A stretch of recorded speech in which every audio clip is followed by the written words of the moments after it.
Wait. Crispy chicken ba ang hanap mo? Eto na! Pakinggan!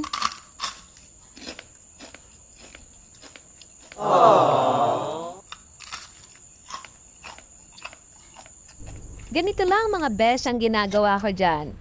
Neck part ng chicken tayo ha. So nilagyan ko ng bawang, 3 calamansi po yan or lime juice, ground black pepper, patis at yung ating magic.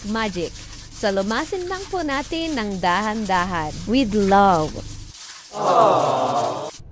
At yung ating DIY na breadings. All-purpose flour, cornstarch, ground pepper, at saka po yung ating iodized salt. Yan guys ay overnight ko po na nailagay ko po sa ref yan. Siyempre, ikot natin ang ating pang breadings at ayan po, maski yung kaloob-looban, lagyan natin para maging mas malutok.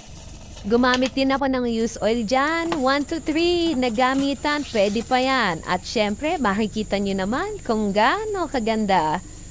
Tingin pa lang, crispy na. Nag-add din po ako dyan ng saging na saba. At napakatamis po niyan kung inyo lang matitikman. At eto na nga siya, kainan na. Thank you for watching.